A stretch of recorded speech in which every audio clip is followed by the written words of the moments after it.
Your Honor, I'd like your permission to question the witness in his chair. Of course.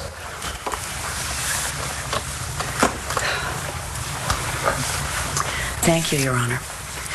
Matthew, would you explain what happened after your accident on March 6, 2009? I was thrown from the car about 25 feet, I think they said.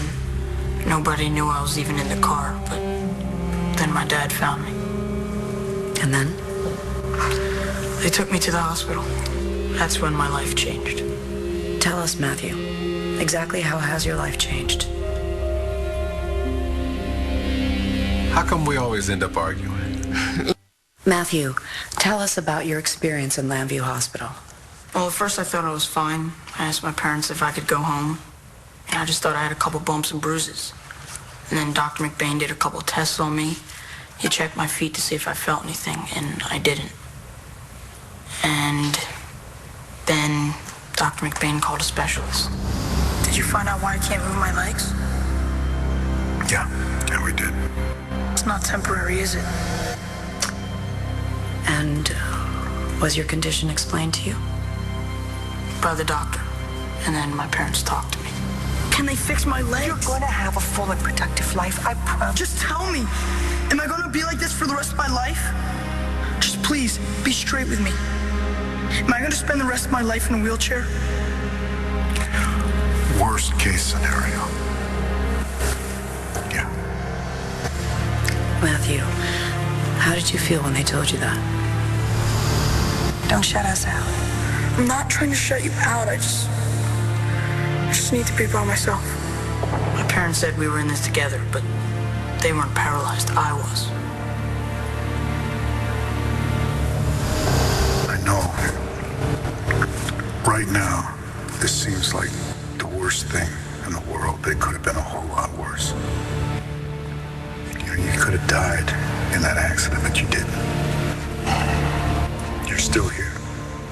And you're still you. How did you feel? Alone. And I tried to be okay for my parents, but I wasn't okay. You've lived with paralysis for over 5 months. How do you feel about it now? I wonder all the time if the life I have is worth living. But the worst is when I wake up. At least in my sleep. In my dreams, I can walk.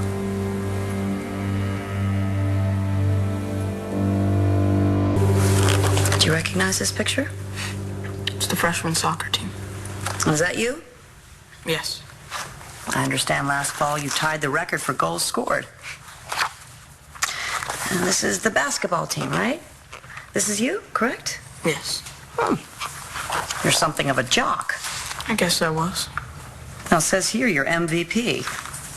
I wasn't that big, but the coach said I had a lot of hustle. I liked being a part of a team. Why does she have to put him through this? I think he's trying to make a point, and we owe it to him to listen. This is the baseball team, but you're not in this picture. Do you not like baseball? No, I love it. I play third base, but the season started after my accident. Ms. Delgado, where are you going with this? I'm trying to establish the quality of Matthew's life before he was injured. The life he hopes to regain. Fine. Keep it moving. Okay. Matthew, let's leap forward to June 23rd, 2009. Did anything of any significance happen on that day? That's the day Dr. Evans showed up. Vivian's a smart lady. He was the surgeon who was brought to Lambview by your uncle, Clint Buchanan, right? Yes. Where were your mother and father during this time? Why weren't they calling surgeons themselves? Your Honor, not only is this an insult to my clients, it calls for a conclusion on the part of the witness. Furthermore, the whereabouts of Matthew's parents at the time is immaterial. It's no more relevant than if I were to ask Miss Delgado where she was at any particular time in her life. Objection sustained. What did Dr. Evans tell you? He said that he could give me an operation that would help me walk again.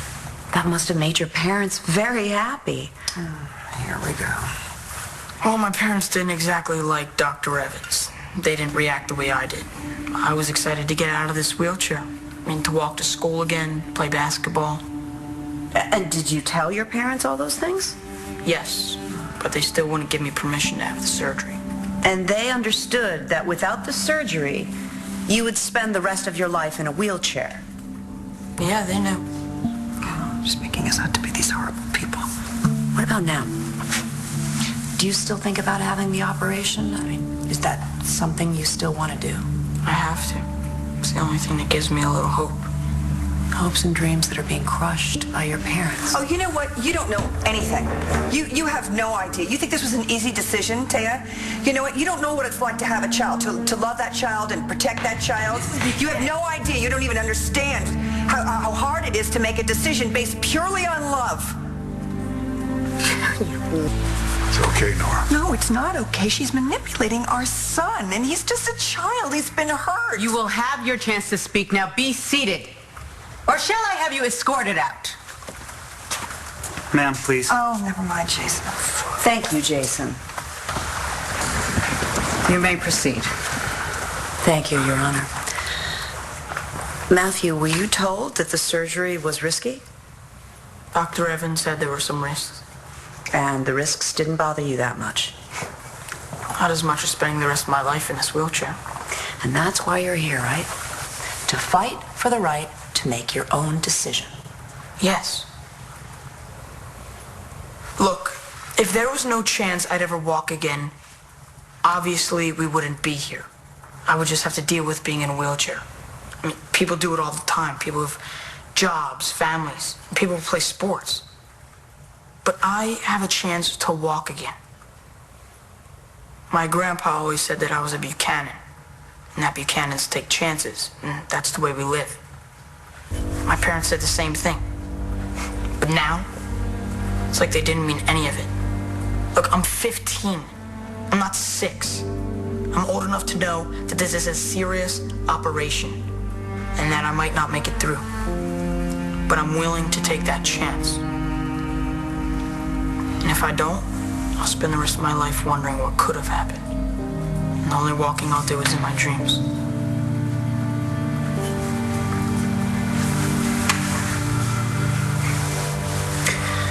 No further questions, Your Honor. Let's take a brief recess.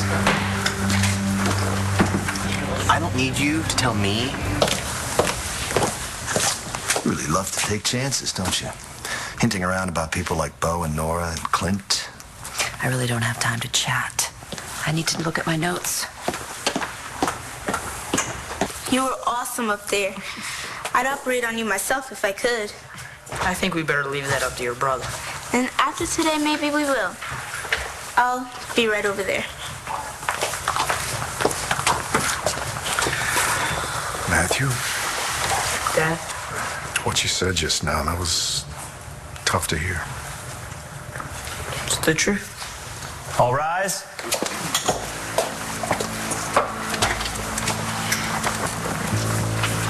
Be seated. Young man, just to remind you, you're still under oath. Thank you. Your witness, Mr. Clark.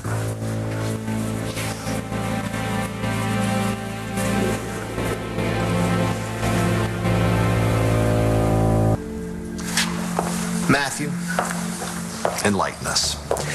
Why do you think you have the maturity to make a decision of this magnitude about your health? Wasn't it your own bad judgment that put you in this wheelchair in the first place?